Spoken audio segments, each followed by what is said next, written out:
अब देखिए प्रश्न क्रमांक 7 क्या है। 0 और 50 के बीच की विषम संख्याओं का योगफल ज्ञात कीजिए। ओके, हमें जो है 0 और 50 के बीच की विषम संख्याओं का योगफल क्या होगा वो ज्ञात करने हैं। ओके, तो देखिए 0 से 50 के बीच विषम संख्या क्या क्या होंगी।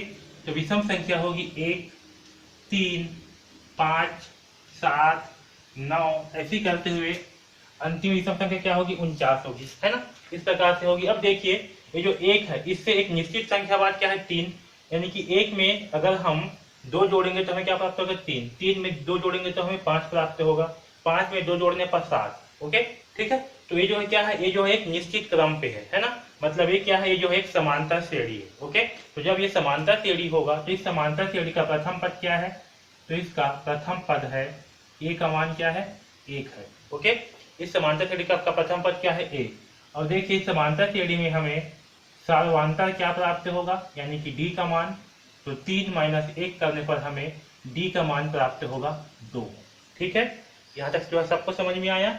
अब देखिए इस श्रेणी का हमें अंतिम पद क्या है 49। ओके, अंतिम पद यानी कि एल का मान क्या होगा 49, और साथ में अंतिम पद यानी कि एनवा पद होगा, है ना। तो ए एन का मान भी क्या होगा 49 होगा।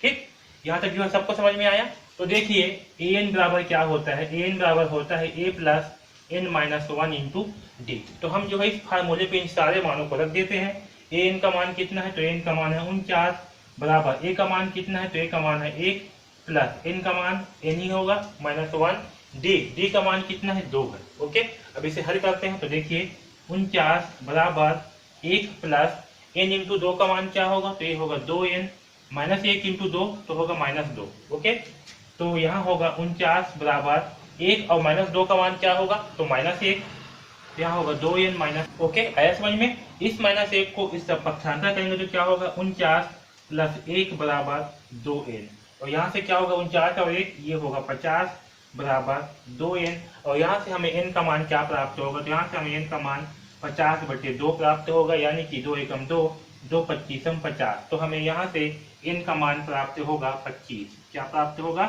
n का मान जो है 25 प्राप्त होगा। ओके, अब देखिए यहाँ से हमें n का मान प्राप्त हो गया। अब हमें क्या करना है, विषम संख्याओं का योगफल ज्ञात करनी है। तो योगफल का फार्मूला क्या होता है, Sn बराबर होता है n/2 a प्लस l।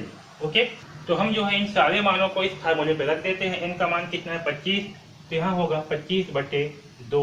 ए का मान कितना है, तो ए का मान है 1, प्लस एल का मान कितना है, तो एल का मान हमें दिया हुआ है 49, तो यहाँ होगा 49। ओके, तो यहाँ होगा 25 इंटू 25/2 इंटू 1 प्लस 49 क्या होगा 50। ओके, इसे सिंप्लीफाई करते हैं, 2 एकम 2 तो 2 पच्चीसम 50, तो यहाँ होगा 25 इंटू 25। ओके, और 25 इंटू 25 का मान क्या होता है, तो 25 इंटू 25 का मान होता है 625। तो हमें Sn का मान प्राप्त होगा 625। ओके, तो हमें जो है 0 और 50 के बीच विषम संख्याओं का योगफल क्या प्राप्त हुआ 625 प्राप्त होगा। ओके, इस प्रकार से हम इस प्रश्न क्रमांक 7 को हल करेंगे। ओके।